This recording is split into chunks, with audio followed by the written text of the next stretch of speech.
Hello viewers, this is Saurav in the studio and you are watching Prag Digital. Now let's have a look at today's regional headlines. Road connecting Jorhat to Majuli declared as National Highway 715K, responding to Assam government's appeal. Ministry of Road Transport and Highways of the central government has declared the roads connecting the existing road near Jorhat with Kamalabari Ghat in Majuli as National Highways 715K under National Highways Act 1956.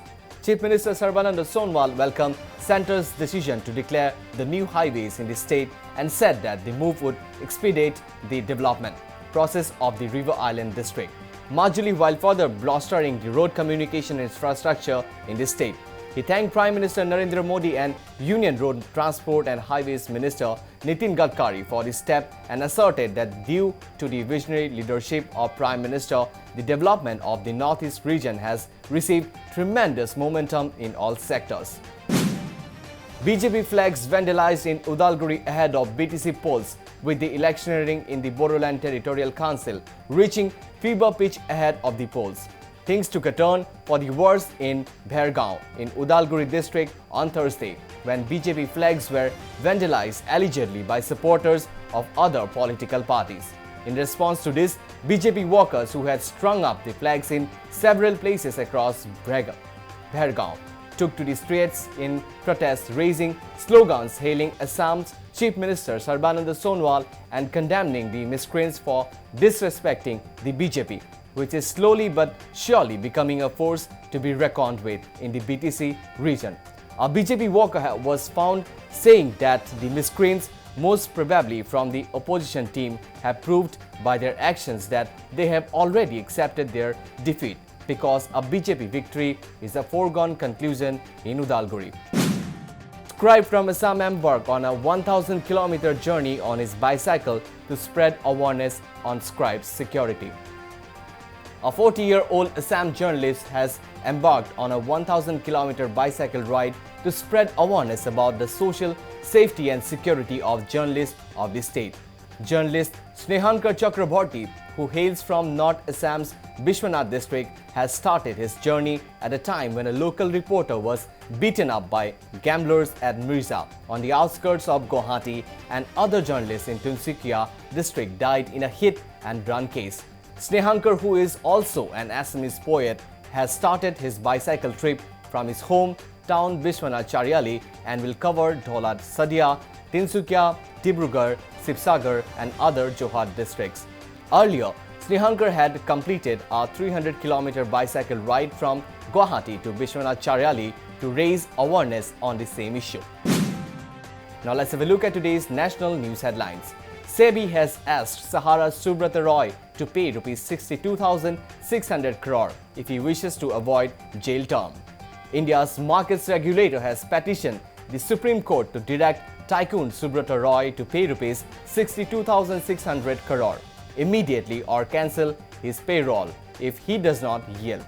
The Securities and Exchange Board of India said that the outstanding liability of the Sahara India Parivar Group's two companies and the group's chief Roy stand at 626 billion rupees, including interest, according to court filings seen by Bloomberg.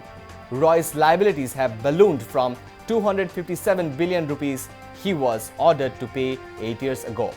India's Supreme Court in 2012 ruled that Sahara Group companies violated securities laws and illegally raised over $3.5 billion. The company said monies were raised in cash from millions of Indians who could not avail banking facilities. Sebi could not trace the investors when Sahara firms failed to pay up. The court sent Roy to jail. Delhi to begin door-to-door survey from today amidst rising COVID cases. The Delhi government will start a door-to-door survey on Friday in light of the spike in COVID-19 cases in the capital. The survey will cover all 4,500 odd containment zones as well as several areas outside containment zones that have a high caseload. The objective of the survey is to screen people, encourage more tests and keep record of high-risk individuals, which include elderly people, pregnant women and people with comorbidities, senior government officials said. On Friday, the survey is likely to start in at least 3 out of 11 revenue districts in the city and then extend to all 11 by weekend, said senior government officials. Mumbai to keep its schools shut till December 31st due to COVID-19. The Brihan Mumbai Municipal Corporation on Friday announced that all schools in the city will continue to remain shut until December 31st, keeping in mind the coronavirus situation in the financial capital amid a spike in coronavirus cases. However, schools in other parts of Maharashtra can reopen on November 23rd, keeping all COVID-19 safety protocols in place. The Maharashtra government had earlier announced that schools will reopen for students of class 9 to class 12 from junior colleges on November 23rd. This development comes days after the Delhi government announced all schools in the city and state will stay shut till further orders in view of the COVID-19 situation. Now let's have a look at today's international news headlines. Joe Biden confirmed as Georgia winner after vote recount, the first Democrat to take the state since Bill Clinton in 1996. Biden wins its 16 electoral college votes as part of a victory by 306 by 232. The Associated Press called the race on Thursday evening following the recount, which election officials said reaffirmed Biden's victory more than 2 weeks after Election Day. The recount resulted in officials in 4 countries discovering a total of about 5,800 votes. Trump has inched about 1,400 votes closer to Biden as a result, but remains the loser. The Georgia Secretary of State, Brad Raffensperger, has said that this count was due to human error and there was no evidence of rigging or widespread fraud. Donald Trump has refused to concede the race, contesting and questioning results in states including Georgia and pursuing recounts or delays in certification while making wild and unfounded accusations of electoral fraud. The president continued to do so on Thursday with specific reference to Georgia. Before the result was confirmed, Douglas Stewart wins Booker Prize for debut Shuggie Bain. The Scottish-American author Douglas Stewart has won the Booker Prize for his first novel, Shuggie Bain, a story based on his own life that follows a boy growing up in poverty in 1980s, Glasgow with a mother who is in battling addiction. Stewart has described himself as a working-class kid who had a different career and came to writing late. He is the second Scot to win €50,000 award after James Cameron took the prize in 1994 with How Late It Was. How late a book, Stewart said. Changed his life because it was the first time he saw my people, my dialect on the page. Shuggie Bain follows Shuggie as he attempts to care for his alcoholic mother, Agnes, whose descent into alcoholism coincides with her youngest son's growing awareness of his sexuality. The novel is dedicated to Stewart's mother, who died of alcoholism when he was 16.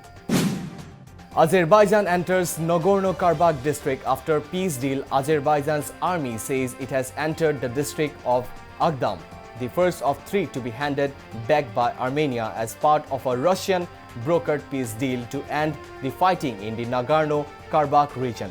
As part of last week's peace deal, Armenia agreed to return some 15 to 20% of Nagorno-Karabakh territory captured by Azerbaijan in recent fighting, including the historical town of Shusha. Armenia will also hand over the Kalbajar district wedged between Nagorno and Karabakh and Armenia on November 25th and the Lachin district by December 11.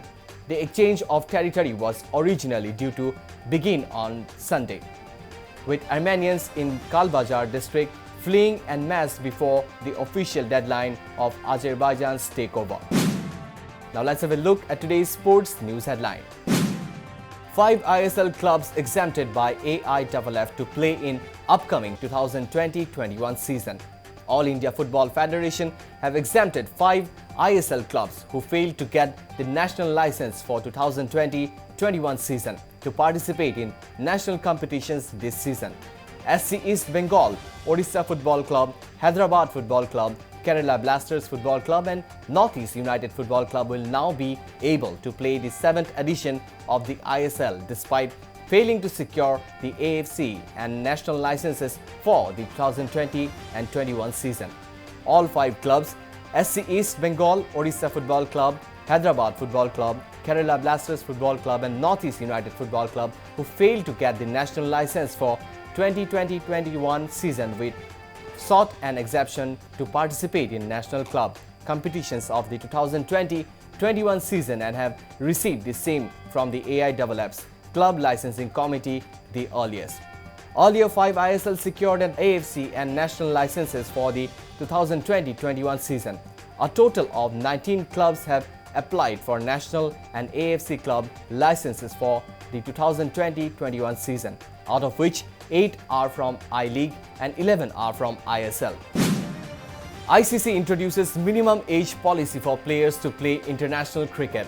International Cricket Council Board has introduced a minimum age policy for players to play international cricket, and according to that, the cricketer must be 15-year-old to play the game globally. The board confirmed the introduction of minimum age restrictions for international cricket to improve safeguarding of players, which will apply across all cricket including ICC events, bilateral cricket and under-19 cricket, to play in any form of men's. Women's for under-19 international cricket players must now be a minimum age of 15, ICC said in a release. However, in exceptional circumstances, boards could apply to ICC to allow a player under the age of 15 to play for the respective country. Lewis Hamilton fired up to resist new generation again in 2021. Lewis Hamilton and his Mercedes team will face ferocious renewed determination from their rivals next season when he begins his pursuit of a record 8 world title powered by his passion for human rights and global welfare.